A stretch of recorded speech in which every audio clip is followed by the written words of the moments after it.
He was hungry, tired, thirsty, and worn from the heat, but not broken, in the heart of a dry forest trail, where even shadows struggled to breathe and the dust whispered hopelessness. A lone fox walked with eyes sharp and spirit stubborn. He hadn't eaten in 2 days. Every rustle in the bushes gave him false hope. Every scent in the wind teased him with the memory of food. But he kept walking, not just because he needed to eat, but because he refused to give up. Then he saw them, grapes, hanging like emeralds from a vine that curled over a sunlit wall. They shimmered in the golden afternoon light. Juicy, ripe, full. They were so close, he could almost taste the sweetness on his tongue. But they were high, too high. The fox paced beneath them, calculating. His stomach growled, but his mind worked faster. He backed up, measured the jump, and leapt. Missed. He landed hard but didn't stop. Again and again. Muscles tensed, heart pounding, eyes locked on those grapes like they were the last stars in the sky.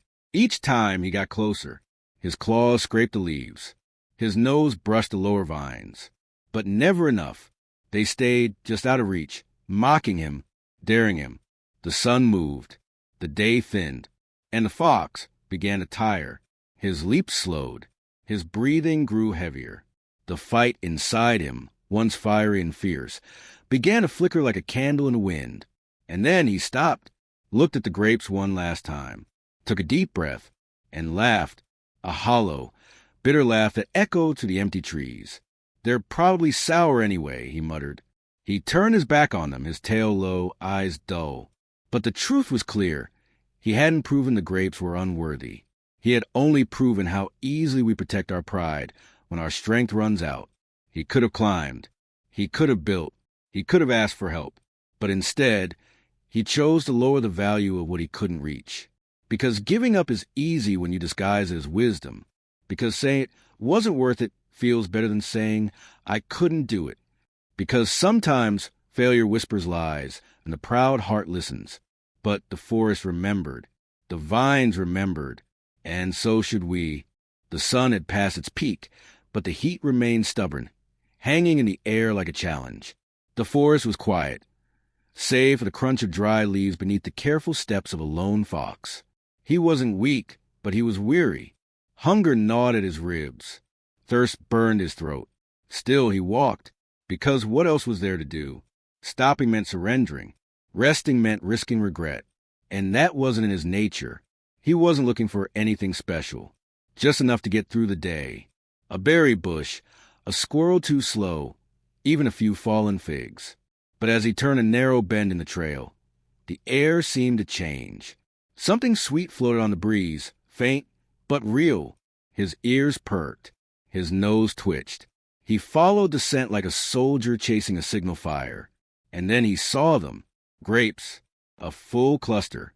Lush, purple, glistening with sun and dew, hanging high on a thick vine that sprawled across an old stone wall. They didn't just look good. They looked perfect. They didn't just promise food. They whispered salvation. The fox's heartbeat quickened. A spark of life surged through his limbs. This was it, his reward for not giving up.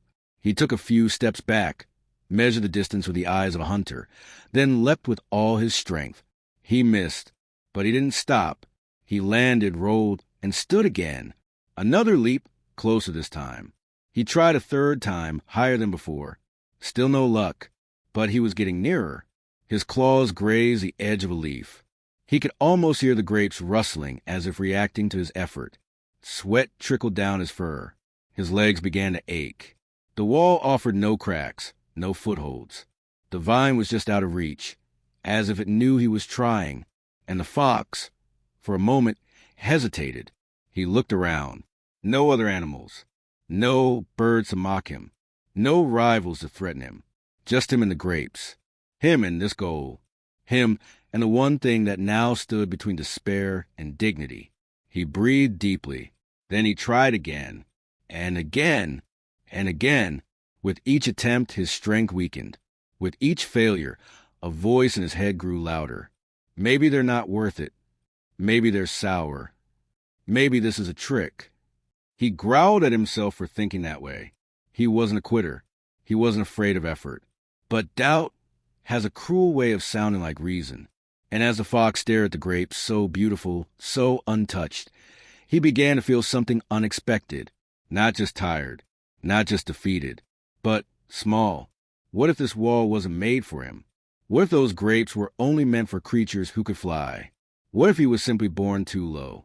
He sat, not to rest, but to think. For the first time, he began to question the rules, not of nature, but of worth. What does it mean when something desirable sits just beyond your reach? Does it mean you're not enough? Or does it mean you're being asked to become more? The grapes hadn't changed. They were still up there, shining in the fading sun. The wall hadn't grown taller. The sky hadn't darkened. But his belief had begun to shrink. And then came the worst thought of all, the easiest one. They're probably sour anyway. It was a lie. He knew it. They looked too ripe, too sweet, too perfect. But saying they were sour made the pain of failure easier to carry. It gave his pride a place to hide. It turned effort into wisdom, retreat into logic. So he said it again, out loud this time, as if by saying it, he could make it true. They're not worth it.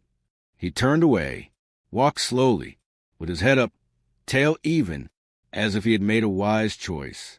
But something in him knew better. He hadn't walked away because the grapes were unreachable. He had walked away because he didn't rise high enough. And that was the real tragedy. He had the desire. He had the vision. He had even come close.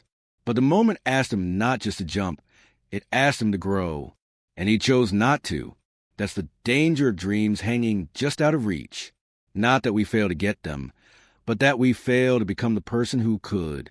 Because the truth is, what we can't reach isn't always proof that we're unworthy. Sometimes it's a quiet invitation to rise.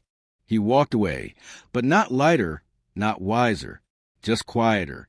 Each step the fox took away from the wall felt heavier than the last, not because of the hunger still clawing at his belly, but because of something deeper, the weight of a choice he wasn't proud of.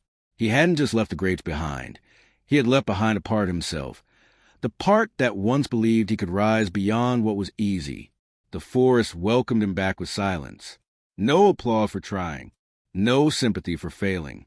Only the soft wind, rustling leaves, and the whisper of what could have been. The fox didn't dare look back. Not at the wall. Not at the vine. Not at the dream he had just convinced himself wasn't worth it. But somewhere inside him, a voice remained. The quiet voice that doesn't yell or demand, just asks, what if you had tried one more time? That question haunted him, because deep down he knew the grapes weren't sour. They were exactly what he wanted. But he let the fear of another failure turn into a story, a false story, to protect his pride. And that, perhaps, is the real danger. Not in failing, but in how we explain our failure. Not in falling short, but in pretending the goal was never worth it. It's easy to mock what we couldn't achieve. It's easy to rewrite the narrative so that we don't have to admit we gave up too soon. But the truth never changes. The grapes were real. They were beautiful. And they were reachable. If only he had chosen to rise instead of retreat. So what is the lesson here? It's not just about effort. It's about honesty.